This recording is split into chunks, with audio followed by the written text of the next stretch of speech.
That's a technicality. That's a technicality, Paul.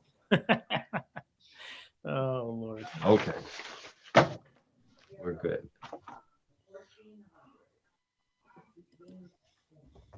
This is Karen with newclevelandradio.net. And this is the last show of the year, not the last show, just the last show of 2020.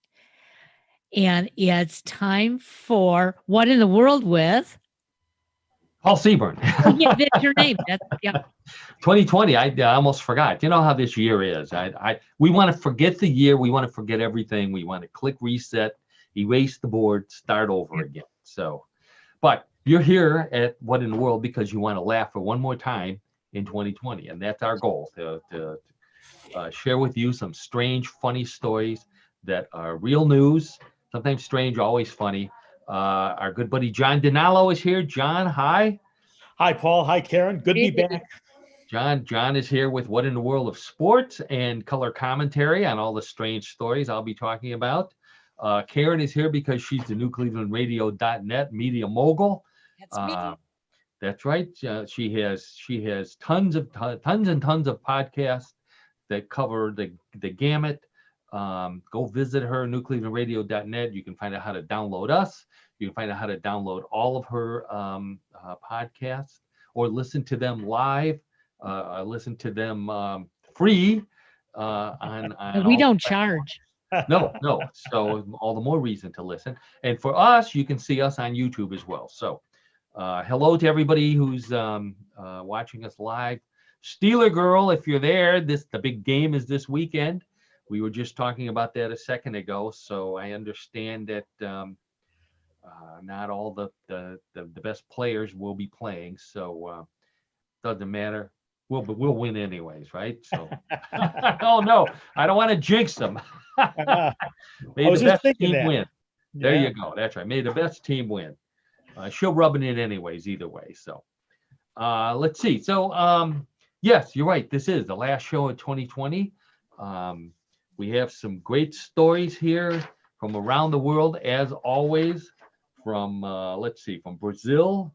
Oh, this is for you, John. Mobster ants.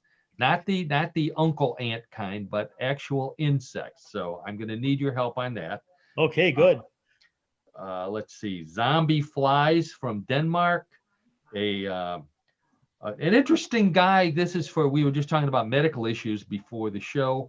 A guy whose pulse, when the doctor listened to his pulse, they heard music coming out of him. So we're going to find out what happened there. Scotty, remember Scotty from Star Trek? We're going to find out where his ashes ended up. You'll never believe it. And for our good friends down in Texas, Tex Chick and Steeler Girl, there's a man living in Texas who claims he's from Saturn, and he's suing the government because for a variety of reasons, which we'll talk about. Let's see. And then, we're going to do some predictions for 2021. I've got a couple of psychics who have made some very strange predictions, including one you're going to want to stay tuned for. Trains will fly in 2021. You mean fly off the track? No. Fly over your head. Karen, Whoa. You doubter, you? I don't know. But I have to tell you something, Paul. You have a very special listener on today. Oh, and who might that be? You have Linda's high maintenance spouse with you. For high maintenance import, yes. The lovely Simon. Hi, Simon. Thank you for joining us. As he'll like the music one. Let's put it that way. Simon is a very, very accomplished musician, good singer. So he'll like this. Stay tuned for that one, Simon. And then we'll play. We got some weird world records. We've got strange sports with John. With a local flavor to it, local flavor, New Year's Eve flavor. We'll play everybody's favorite weird news game, Bluff the co-host. All kind of stuff going on today. So let's get right to it. For our last show of the year, I want to make sure we have enough time to get everything squeezed in here. So I thought this is the perfect story to say goodbye to 2020. Okay. I had to read it for a second here. I forgot already. This is 2020 is affecting me. Fitting in to 2020, we're going to talk about farts. So this comes from Alabama. The University of Alabama, proving once again that you can get funding for any kind of study. The University of Alabama studied a whole group of animals and to determine which ones fart and which ones don't. And they put together a nice little chart, computer chart. And there's some surprises to it. So I'm going to see if you can guess which animals fart and which don't. So I'll start with fun. yeah, I'll start with an easy one. Monkeys. Fart or no fart? John, Karen seems puzzled by this game here. I want to say fart. Yeah, Yeah. Karen, they're Yeah, like because little they're humans. part of the human chain. So yeah. Yeah, you could say that. Okay, yeah, you're right. They do. Snakes. I'm going to say no. John says no. Karen says I don't think so. No. they do. Very long. No. Yeah. Oh no. You doubt a study from the University of Alabama? Yeah. Government paid for? How about oysters? I'm going to have to say, This is the perfect story. Oysters. I'm going to say absolutely not. Absolutely not. Karen? Oh, what the heck? Yes. You say they do. Yeah. Right before you tip them into. Yeah. John's right. They don't. Oh, okay. Goldfish, however, do fart. Really? Yeah. Which is why you shouldn't put your nose over the bowl when you're feeding them because it's right back up in your face. How about giraffes? I'm going to say yes. John says yes. Yeah, probably. And plus that butt is they're the only animal who can fart right in your face. face. Yeah. Yeah.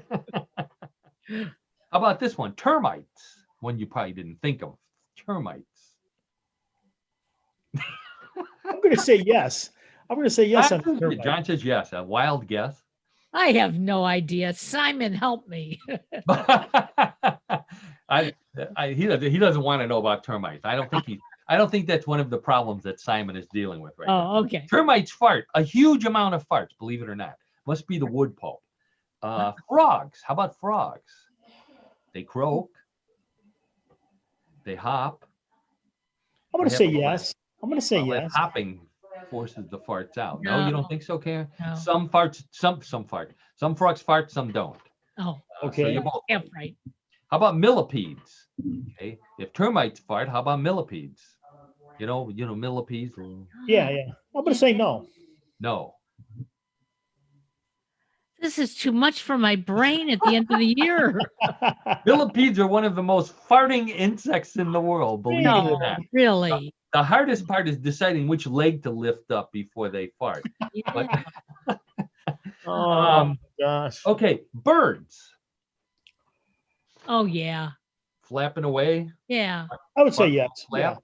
I agree No, with Karen they on don't. this. I'm going to say yes. Yeah. Birds never eat anything gassy. The food passes through their system far too fast for them to fart. Wow. Really? Is How that about right? that? Yeah. See, Wow. you always learn something on What in the World. Yes, you do. That's right. Oh, I forgot one more. Cockroaches. Sure. If all the other insects fart, why not them too? John? I would guess, yeah. Oh, yeah, good logic. Good logic. Cockroaches fart over 43 times their body weight in methane every year. Huge amount. In fact, they're one of the causes, believe it or not, they're one of the causes of global warming. Not just cows, but cockroaches and termites. Who knew? Who knew? So now, John, you don't have a dog. I was going to say now when you have something else to blame besides the dog. When your lovely wife says, "What was that?" you can say, "We must have roaches or termites." Or the frog outside. Right, yeah, there Or you the go. frogs outside. That's right. Yeah. The North Royalton frogs. Yep. So mice. Now, by the way, this is we move beyond a study, but mice also fart. So do rats. Rats apparently are very notorious farters. So another study. You can't believe that people do this. This one comes from Sainsbury Welcome Center. I believe that's in England. Excuse me. they're teaching live mice how to use computer mice in an experiment to see how the brain represents the intentional control, meaning you intend to move something around. So they're training mice to use mice to move cursors around on the screen. Now this worries me because it looks like fun for a day or so, and then all of a sudden they look out the door and there's boxes and boxes and boxes of cheese from Amazon, and they've gone too far and there's nothing they can do to stop it. Why would you teach mice how to use a computer? This, scientists don't think these things through. They think, oh, what a great idea. And then this happens. Okay, another animal story. This one's for John. I mentioned this before. You are a mafia, very knowledgeable on the mafia and the mob. Yes, I am. Explain, John, what is protection? Well, protection is people, whether they're doing it legally or illegally, will pay money to criminals to protect themselves from other criminals. Okay, protect themselves from. Don't they also pay it to the criminals to not have the criminals destroy their business? Right, or either paying protection to the people that are protecting them or other criminals. Or threatening them and saying, it'd be a shame for this business to burn down, wouldn't it?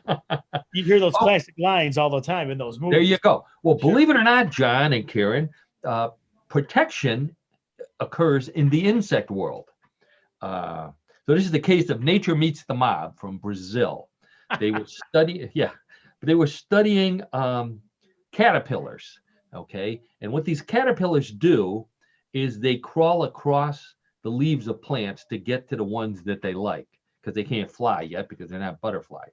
So unfortunately, some of the leaves that they crawl across are the favorites of the ants that live in the area. And the ants are very aggressive. So as the caterpillars are crawling over, the ants will attack them for trespassing. So what the caterpillars have learned to do is to pick up little crystals of sugar before they get onto the leaf. And as they're crawling across the leaf, when the ants show up, they drop the sugar, and the ants go after the sugar, and they continue on safely to the next leaf. Yes. Isn't that? Already being made into a movie by Disney called The Bug Father. Oh. Can you believe bugs are smart? Bugs Sure. are smart. It's amazing. Okay, so now we'll get out of insects for Karen's benefit. We'll Thank get you. into food. We always like to talk about food here on What in the World. So this one comes from Germany. There's a baker in Germany. For 20 years, he's been selling his cookies. Okay, everybody loves his cookies. On the bag of cookies where he lists the ingredients, one of the main ingredients for the past 20 years has been sawdust. He mixes sawdust in with the flour, and he calls them organic cookies, herbal flour. No one cares. Cookies taste good. No one's ever bothered him until one day some government official happened to need something to do that day. So they took him to court, and now he's been banned from putting sawdust into his cookies. Now, my first question is, would you eat cookies made with sawdust? I don't think so. Knowingly, I wouldn't. No. Knowingly, that's a good answer. That's right. Yeah, because you really don't know what they put wood pulp into. I knew it. I wouldn't. Yeah, I mean, so you're right. So these weird ingredients do show up. Do you like Girl Scout cookies? Yeah, sure. Yeah. Okay, what do you think trefoils are made out of? Not sawdust. Trees. They're made from trees, John. Wow. No, they're not. I'm glad that was. No. Glad you corrected that. I looked up some of the cookies that he makes. They don't sound too bad. There's chainsaw macaroons, twig Newtons, which sounds kind of tasty to me. No way. Stop that, John. You're supposed to believe. And my favorite Wood Chips Ahoy. Oh, yeah, that sounds really good. Yeah, I have the recipe. I'll make some for you, Karen. Okay, you do that. So also in the food category, this comes from Maryland on I-495 in Maryland. Tractor trailers driving down the road, 20,000 pounds of cheese balls in his trailer, cheese balls that he's delivering to a packing plant. Unfortunately, snowy conditions, skidded off the road, tipped over, no one hurt, but cheese balls, 20,000 cheese balls everywhere. So of course, massive traffic jam. State police show up. Okay, they issue a warning. Anybody whose car is blocking the road because they're picking up cheese balls will be Cheetoed. Oh, Cheeto. Cheeto. I should have said, here it comes. Get No ready. need. You'll No need. be Cheetoed. Yeah, that's right. That is a true story. 20,000. Can you imagine 20,000 pounds of cheese balls? Wow. That's a lot of cheese balls. It is. I mean, there's an awful lot of people who won't have cheese balls for their New Year's Eve party this year. Probably. That's Yep. right. Sad news. Yeah, I know. Okay, speaking of Christmas and toys, were we speaking of Christmas? No, but let's Yeah, talk about it. Okay. So I thought this was interesting. They were talking about Hot Wheels. You know, Hot Wheels have been a popular toy for years. Little past my time. We'll talk about that. The most valuable Hot Wheel in the world. They just found it. 1969 version of the Beach Bomb Volkswagen bus. Now this is the only picture I have today, only visual aid. But I wanted to show it to you. That's the Oh, Volkswagen Beach Bomb bus. Beach Bomb. Interesting Beach name. Bomb, yeah. So kind of nice. Like a 60. How much do you think that's worth, John? While you're looking at it, how much?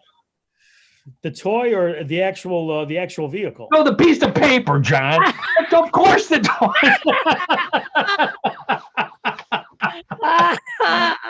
You. I'm going to say, wait a minute. I'm going to say $25. $25. Karen, what do you think?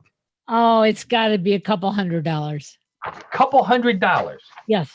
Let's see. If this was what's that show with Drew Carey on? The Price is Right. Price Yeah. is Right. You're both under. You're way under. Really? The actual price that sold for, $150,000. No way. Yeah, it's the only one in existence. A lot of them were made, but they were all destroyed by older sisters when they found out that the Barbie had the head ripped off. So they got a hammer and smashed Got it. it. Oh, wow. So, a limited edition. In fact, I think that one may have been like a prototype, and that's the reason why it's $150,000. Wow. I mean, Wow. even if it is a prototype, it's a little thing this big. Yeah. $150,000.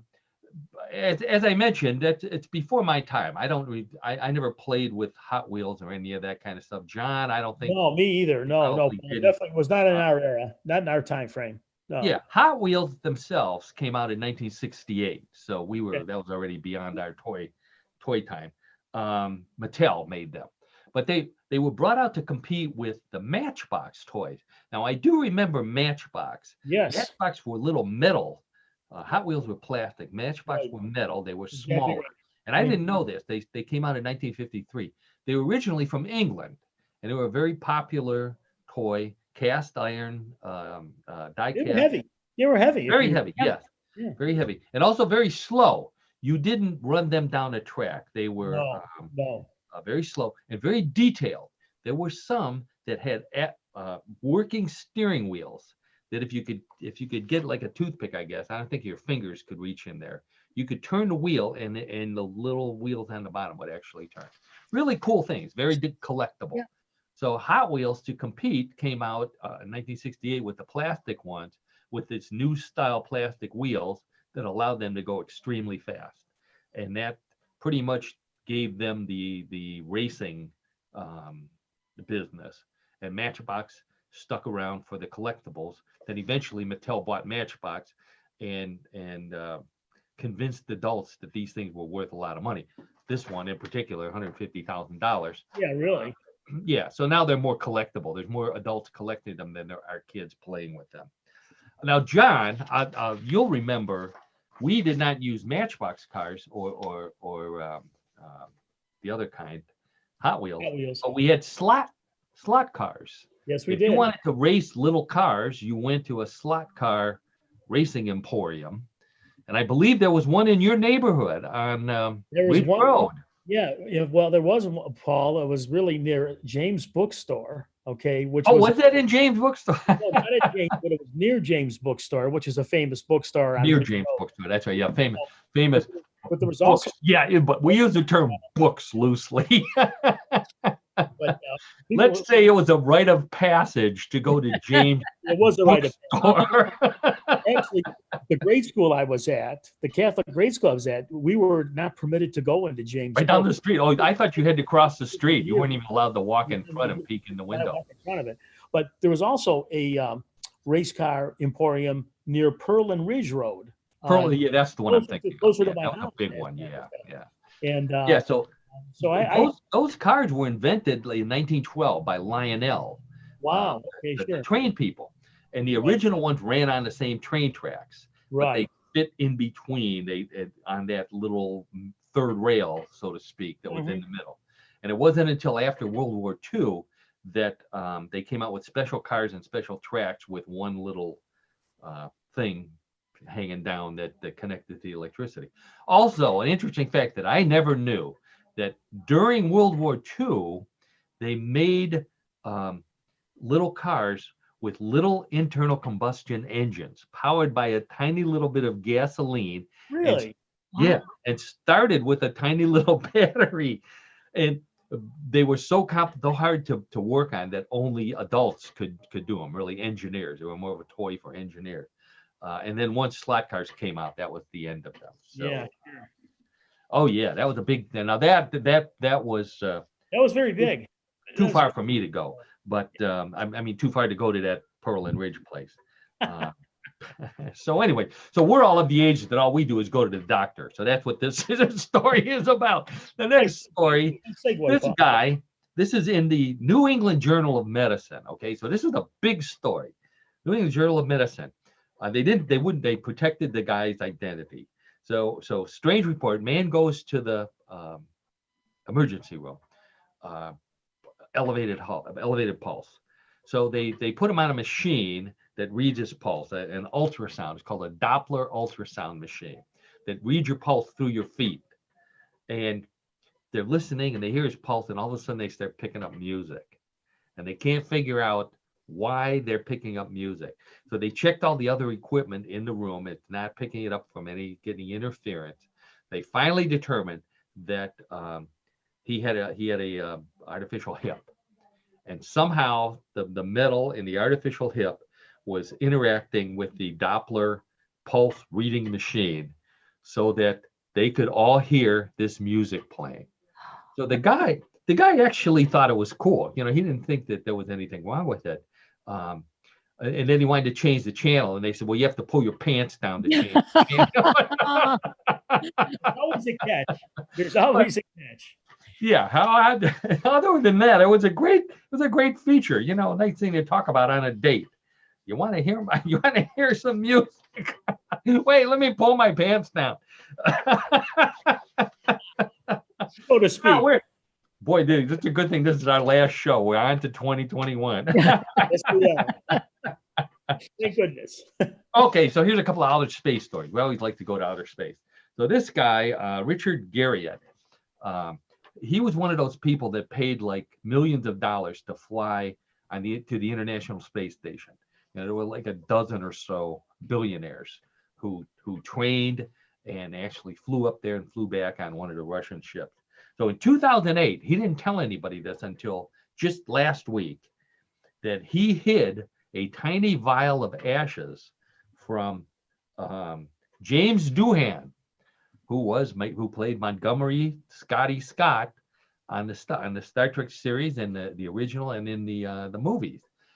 When he was cremated, this guy went and he got a vial of the ashes from his family, snuck it on board, and he hid it. And he wouldn't say where it was, but they think that he moved a panel somewhere or a tile inside the space station and hid it.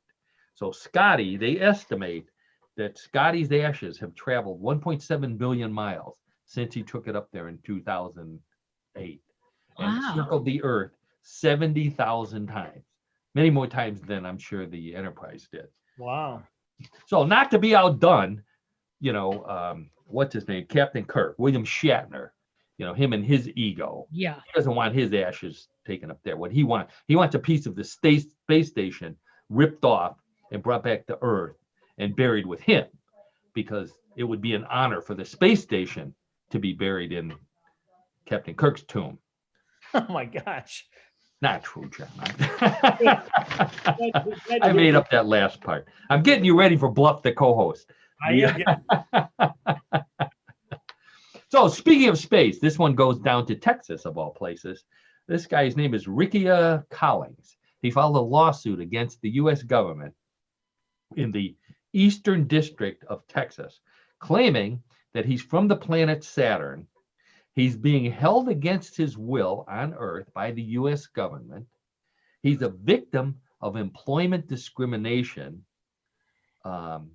Title 7, VII, that's 7, Title 7 of the Civil Rights Act of 1964. And the federal government has prevented him from earning a gainful employment ever since he arrived in the United States, which was on July 4th, 1776. So over 240 years, he hasn't been able to work because the government is preventing him from working because he's a citizen of Saturn, not the United States of America. You believe that? No. You can file lawsuits about anything. The thing that bothered me, he's not asking to be shipped back to Saturn. He's asking for money.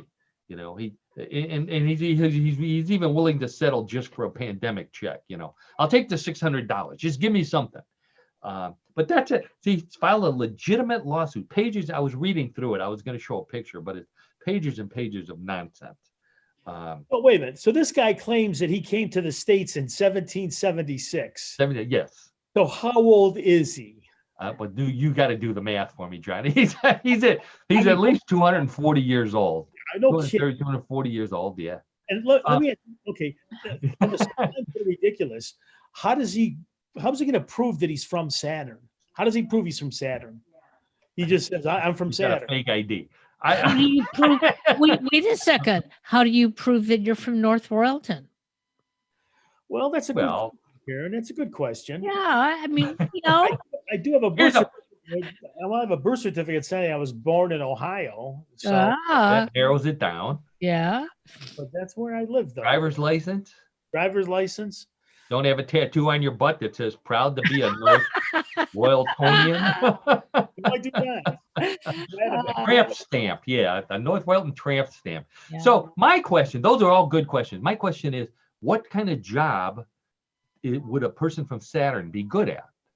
And he's been in circles. This for all these years. How does he survive? What does he do for living?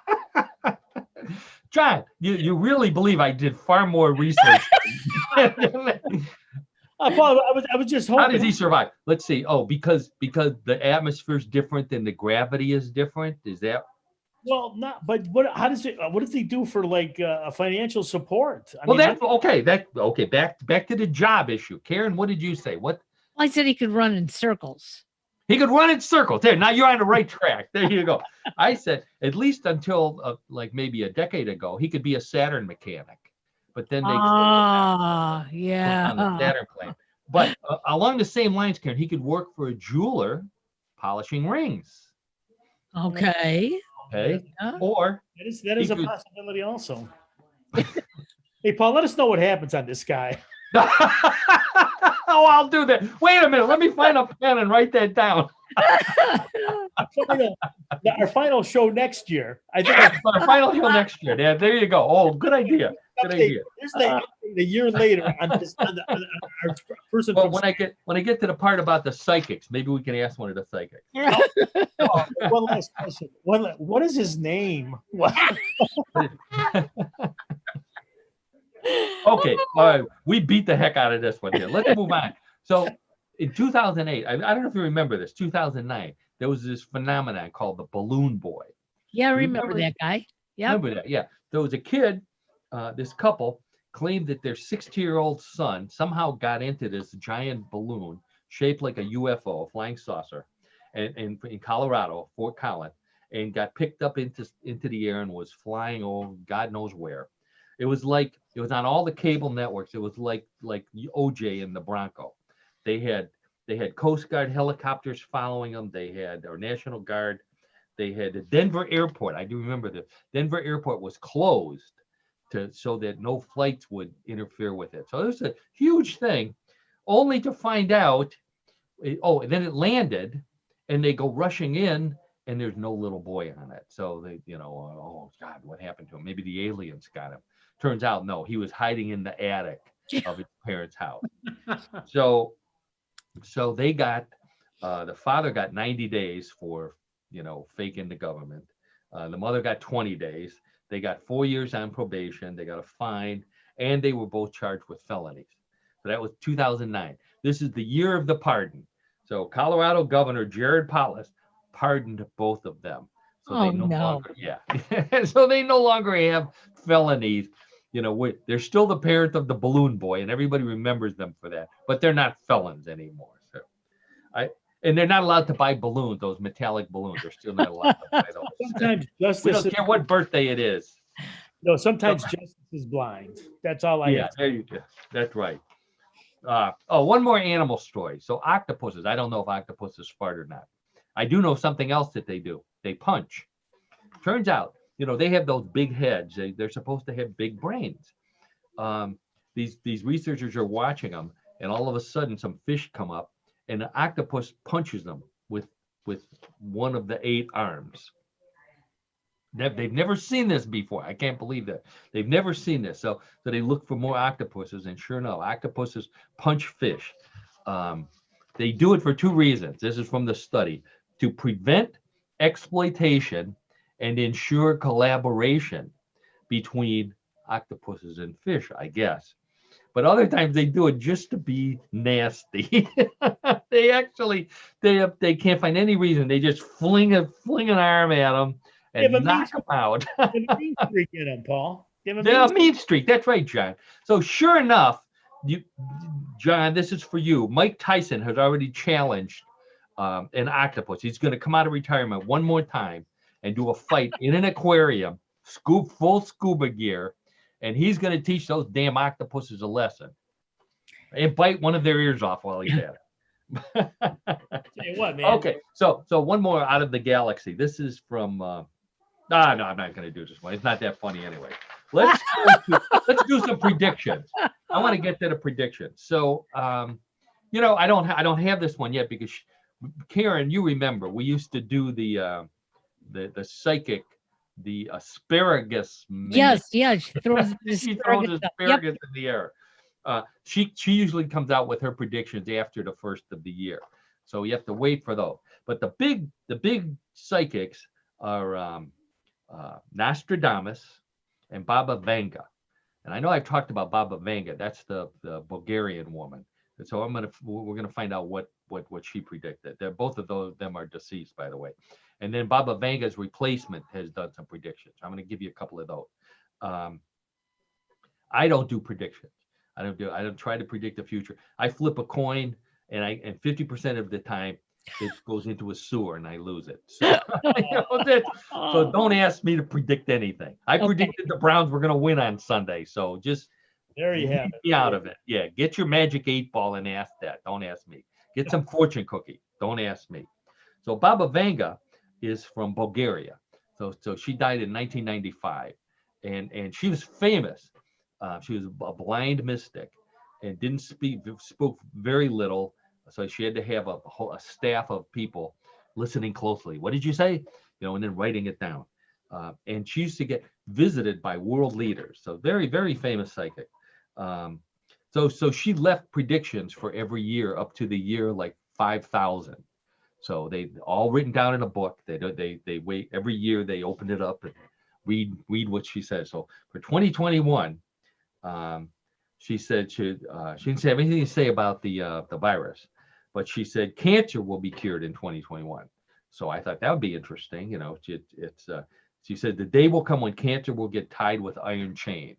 That's how she put it. So they interpret that to mean 2021, no more cancer. Great. On the bad side, that was about the best good news that she had. She says that the extremist, you can fill in the blank with your favorite extremist, will use an arsenal of chemical weapons against the Europeans. Now, she predicts this all the time. There's always something bad happening in Europe. So, that's a fairly safe prediction to make. She also, every year, I've noted this, she predicts that someone will attempt to assassinate Vladimir Putin. Okay, that almost would seem like a safe prediction as well. Yep. And yet, really, how would we know if someone attempted? If they assassinated him, that's another story. We'd probably find out. But if it's just an attempt, who's going to tell us? Nobody's going to tell us. So we're not going to get the true word on that. That's for sure. Yeah. So kind of a safe, another safe prediction. A lot of these psychics make these kinds of predictions. There's another one. She says the world will suffer from a lot of cataclysms and great disasters. Well, okay, everything's a disaster these days. We're witnessing devastating events that will change the fate and the destiny of humanity. Again, pretty generic. Come on, give me something specific. So, interesting one here. She says that the Earth's orbit will change slightly this year because of Jupiter, not Saturn. So we can't blame it on that goofball down in Texas. Somehow, Jupiter's gravity is supposed to affect the Earth, and that's going to affect the climate. So it's not pollution or anything else. We have to blame Jupiter for climate change. I'm not sure if I buy that one either. I don't. I thought that was interesting. Earthquakes and storms. She's predicting all this. But the best one, the two best ones. First one is a strong dragon will conquer humanity. Oh yeah, Dragon. A dragon. Yeah, not a virus, not a mosquito or a rhinoceros, a dragon. I'm kind of wishing I would have watched more Game of Thrones because I'm not ready for dragons. No. So, of course, they have to interpret it. Well, no, she didn't mean a real dragon. So they interpret it to mean China. China is the country that. Okay. I understand. Yeah, I understand that. Yeah. Okay.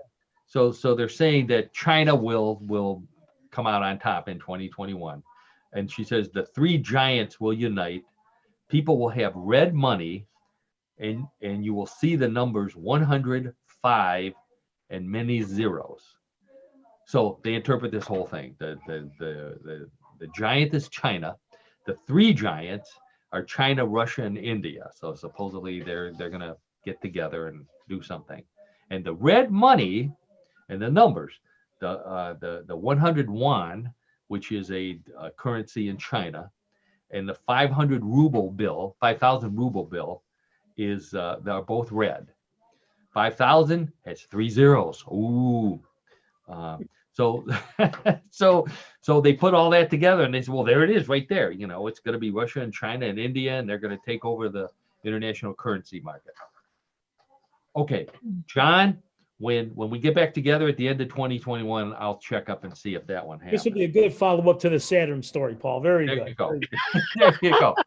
Now, one more thing, and I like this one. She says the petrol production will stop and the earth will rest.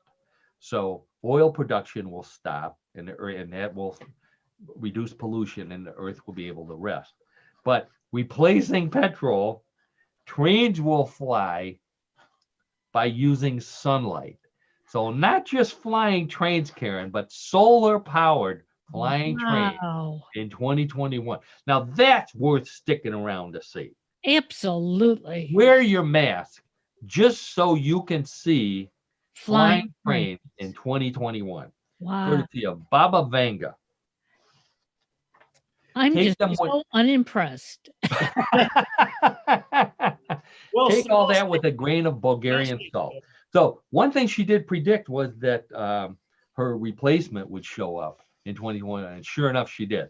So this woman's name is Uber, perfect name for 2021.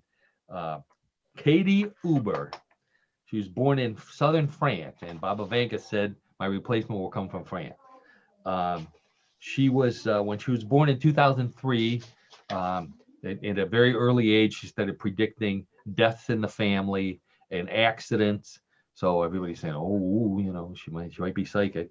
And then she started to lose her vision due to a congenital condition, which is the same thing that happened to Baba Vanga. So I hate to say that, her parents saw a money-making opportunity here, so they started to promote it, and now everybody thinks that she's the Baba Vanga replacement. So she now says it too. So she's like 19 years old. 2003, she's 17 years old. So she warns that she had nothing good to say about 2021. So I don't even want to go into these. I'll get to Nostradamus. He's got some better one. But she says the same thing: disasters and countries may disappear, which I think is there's a couple countries that probably should. There's a couple. I'm sure there's countries that think we should, but that's another story. And water won't be able to be used, and soil, and new viruses. I mean, she's really not the kind of person I want to go No. find out, you know, will I be happy in 2021? You know, she's not going to answer that question the way you want it answered. So Nostradamus, everybody loves Nostradamus. He died he wrote his book of predictions in 1555, and his go into the year thousands and thousands and thousands. So they all have to be interpreted because he wrote them in verse. So he claims to have predicted the coronavirus. He claims that now this year in 2021, there's going to be a new virus that will turn humans into zombies before killing us off. Well, you know, I've heard plenty of people say, well, all I do is sit around all day watching TV and eating. You know, maybe we're already, Yep. yeah, we're already zombies. He says immortal disciples are coming. So they interpreted this to mean robots, because robots, you know, once you make them, they're immortal. And they're the disciples of us. We're the ones who make them. So he says that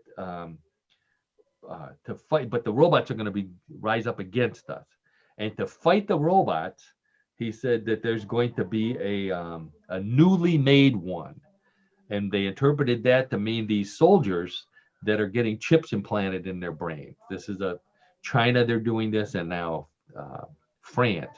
So allegedly, the soldiers with chips in their brains are going to fight the robots. So this sounds like a good movie. I hope it's not what's really going to happen in 2021, but it sounds like a pretty good movie. Then he talks about a long spark. So they interpreted that to mean an asteroid. Well, there's asteroids happening all the time. So I thought I've got some better predictions. So here's some predictions that were made in 2020 for 2020, or that were made about 2021. This one was made by a guy in 1911, a surgeon. He predicted that in 2020, we will no longer have 4 little toes. Our foot will be just one giant big toe. And that was he's a legitimate doctor. Yeah, I don't think that happened. The Rand Corporation, you know, very reputable company, 1994, predicted that by 2020, we would have animals as our working for us. And they specifically predicted gorilla chauffeurs driving our cars to take us around in 2020. Now, I've had some Uber drivers I've been a little concerned about, but I looked at their thing and their card, and they're definitely humans. Arthur C. Clarke, the guy who was involved with 2021: A Space Odyssey, he predicted in 2020 we would live in flying houses. Think about that. Now, here's a better one for your house, Karen. 1950, science editor of the New York Times predicted in 2020 that you would no longer have to use a vacuum. You could just hose your house out, because everything would be made of synthetic fabric, covered with synthetic fabric and waterproof plastic, and there'd be a drain in the living room. And you just hose everything down, and it went down the drain. And then to dry it, there would be a hot air source in the ceiling, and it would blow down and dry the entire house. Don't you wish you had that? No. You know, I mean, all these predictions, were failures. I'm There you go. these predictions were failures. They're like tremendous failures, actually. Exactly. This guy in 1900, Ladies' Home Journal, been around a long time. They had a guy at the Smithsonian. They asked him what 2020 would be like, and he predicted that in 2020 the alphabet would no longer have a C, an X, or a Q. We wouldn't need them anymore. Which, I mean, all my Eastern European friends would have to change their name to Smith, because every one of them has a C or a Q or something in there. There was one guy who predicted a nuclear-powered vacuum cleaner. Oh, the Loot. Oh, he owns a vacuum company. In 1955, Alex Loot of the Loot Vacuum Company predicted that vacuum cleaners in 2020 would be nuclear-powered. Would you? Okay, I wouldn't use it. You wouldn't use one? Not even a nuclear-powered Roomba? No. No. I don't know. No, probably not. I wouldn't do that. I wouldn't do that. So anyway, we've been talking about this being the last show of the year. That means that New Year's Eve is right around the corner. In fact, I believe it's Thursday, Right. 4 days away. Right. Oh, it's a big 2 day. days away. 2 days, not 4. 2. Today's the 29th, 30th. Yeah, Oh 2 yeah, you're days. right. That's right. Today's Tuesday. Yes. Okay. All right. Well, we'll erase all this. Okay, all right. So New Year's Eve will be 2 days away, and normally a day in a normal year, a day of celebration. Some imbibing by hopefully carefully and within the laws and responsibly is the word you're looking for, Paul. Responsibly. That's the word I was looking for, John. Thank you very much. So we have that coming up. And then I've been mentioning that the Browns will be playing the Steelers on Sunday. That's the last game of the year. The Browns have a chance to make the playoffs for the first time since when, John? Like 2000? 2002. 2002. Okay, almost 20 years. Yeah. So the whole city is anxious about that. But the other sports news in Cleveland outside of the Browns is the Cleveland Indians. And perhaps the biggest news of 2020 is that shortly after the new year, we will no longer call them the Indians. They will have a new name. I've heard some very strange names. I don't even want to we'll do that. We'll save that for another show. That sounds good. But I thought since John handles our sports, we would do a story that was celebration, imbibing oriented, maybe as a warning to, here's what could happen if you have too much, and something having to do with the Indians because they're losing their name. So John found the perfect story. I couldn't believe it. He found the perfect story. So John, take it away with your with your end of the year sports story. Well, thanks, Paul. And it's, I think, very appropriate, as you just mentioned. So we're going to go back in time. We're going to go back to 1974. Okay. We're going to go back to a Tuesday night, June 4th, 1974, when the Cleveland Indians, they held a fan promotion aptly named 10-cent beer night at Municipal Stadium during a game against the Texas Rangers. Now, the game's going on, and in the bottom of the ninth inning, the game turned into a riot as fans, players, police, and security personnel mixed it up on the field of play. Fans, some of them fueled by the cheap beer, rushed to the field to start the fight. Wow. In a memorable Cleveland. In a memorable but ugly scene, Texas manager Billy Martin led his Ranger players onto the field with bats in hand after their right fielder, Jeff Burroughs, appeared to be knocked to the ground by two Cleveland fans trying to swipe his cap. One of their stars. Yeah, Jeff Burroughs was one of their stars. Right. So with many more Hall of Famer, yeah. So was Billy Martin. That part of the story always amazes me, that the opposing team ran out with bats to start attacking. Protect themselves, right? To protect themselves from the fans, that were on the field. Unbelievable. With many more fans then leaping onto the field And heading toward the diamond, Indians manager Ken Aspromonte and his team tried to restore order, but were overwhelmed by drunken fans. They didn't take bats. They didn't take bats. That's why. But the fans just ran by them and ignored them. Now, according to the guidelines of the promotion, a fan could only purchase a maximum number of 6 beers at a time. However, only six beers at a time. How Were these small beers? no, 12-ounce cups. 12-ounce cups. Wow. Okay. Okay. I want to point out, that's a good question, Karen. And I want to point out that this is an eyewitness account that John is giving us here, because he didn't mention it. I was waiting for the appropriate time. But this is an eyewitness account by someone who denies running onto the field. And I'm gonna maintain that, and I'm gonna take that to my grave. That I'm not in the field with my friends, and I'll get to the end of that. When we get to the end of I'll explain a little bit. But anyway, so you know for a fact that they were 12 ounces. Yes, well, I know they were. No foam. Anyways, well, at the time, 12 warm ounces. right? Well, at the time, to buy a 12-ounce beer at Cleveland Stadium, it was 65 cents. So it was for one beer, it was 65 cents. Okay, which is still dirt cheap, but that's what it You costs. get water. You have to pay that to get in the bathroom now. So, but here it is. There was no limit as to how many times a fan could buy the beer. So it wasn't like you were being checked with any kind of token or something along those lines. I mean, if a person wanted to get 6 beers, go back right in line, he could do that. So anyways, but there's a backdrop to the story. There's a backstory. So for the record, the Indians and Rangers had met 6 days earlier in Texas. And Texas had their own 10-cent beer promotion at Arlington, Texas, the home of the Rangers. Right.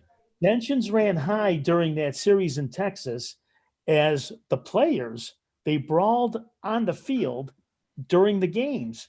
In fact, on the night of the 10-cent beer promotion there, Ranger fans showered Indian players with food and beer thrown from the stands when the team would return to its dugout in between innings. That's why I didn't know.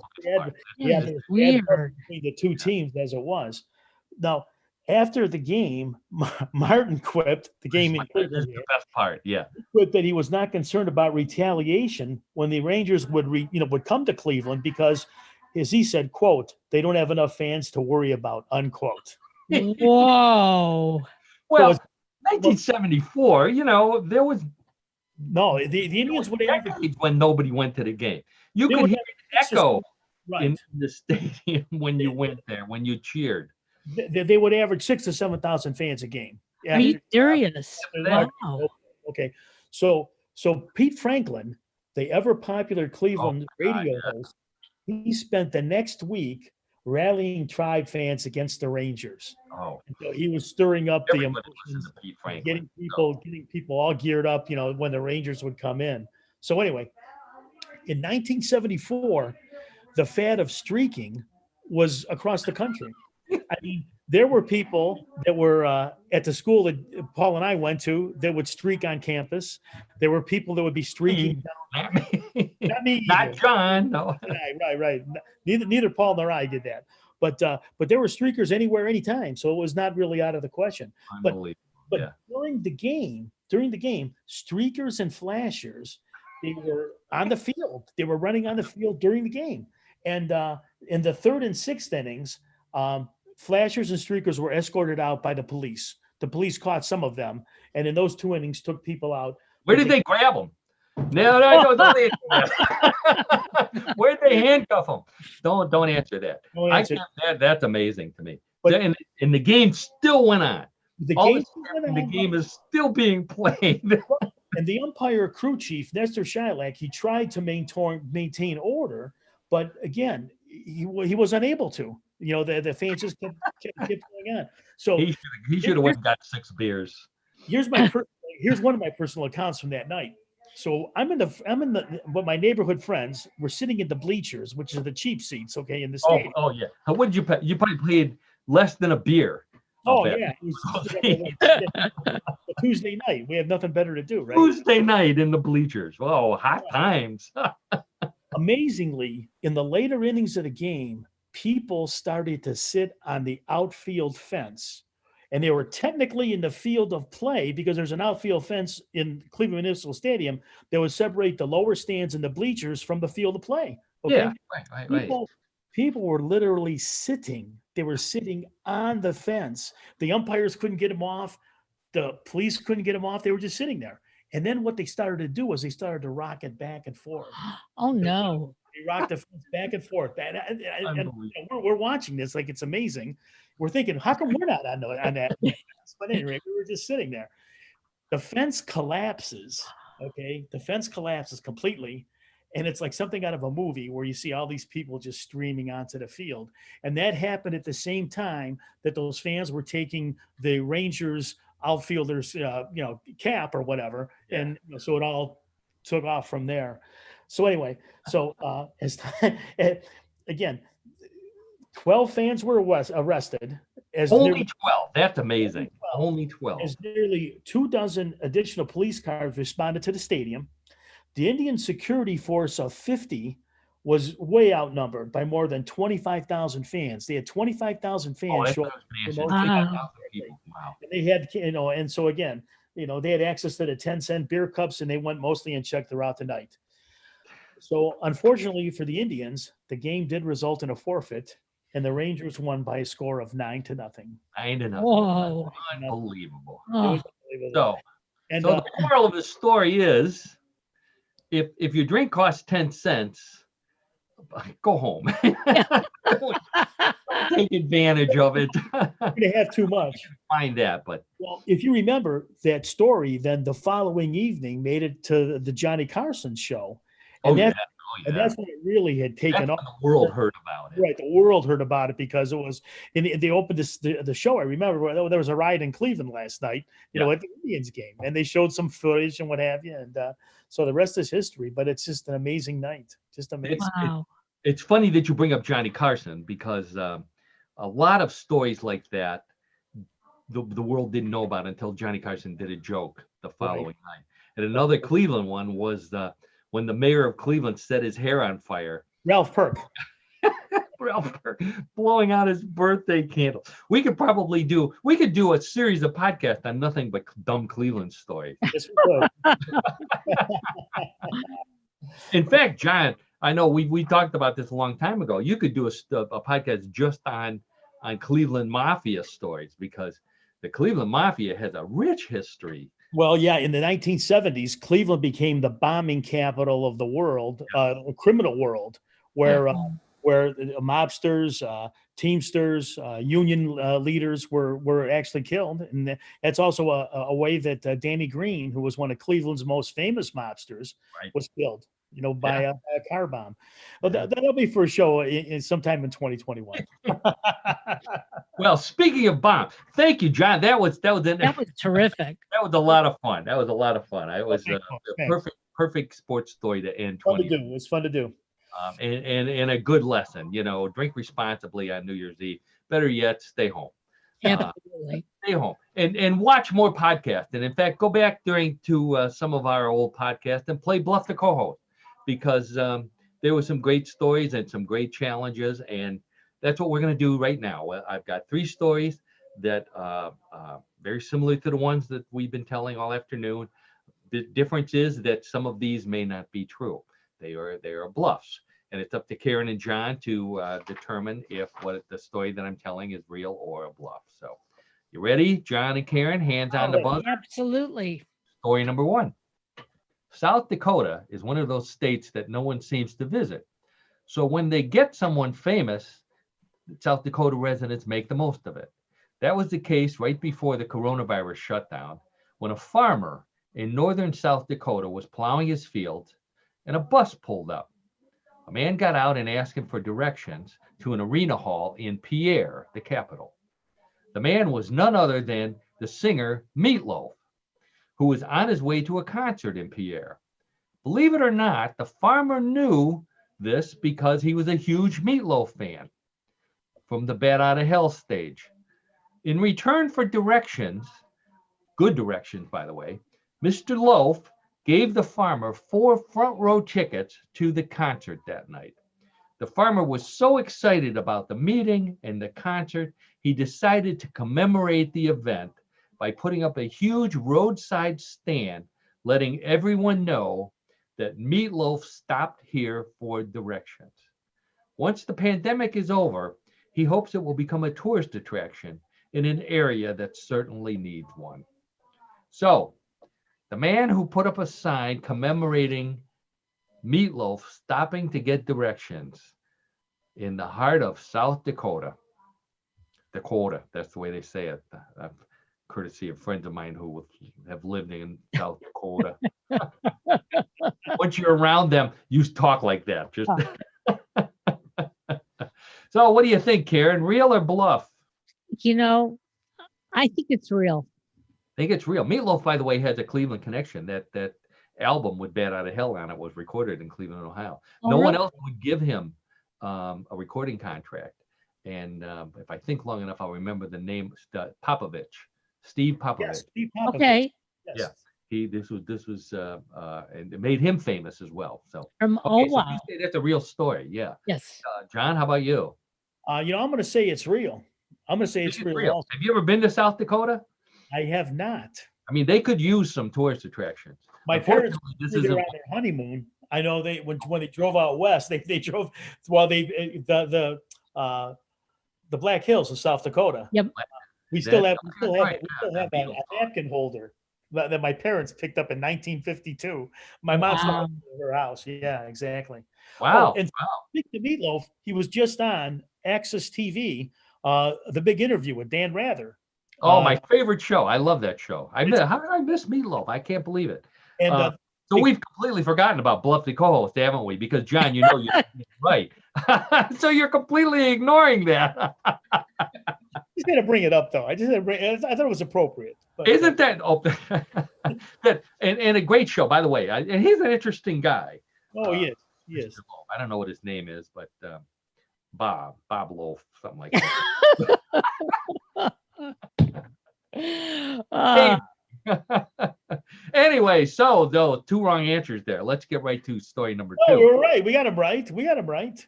No, that was a bluff. It was a bluff? Yeah, it was a Oh.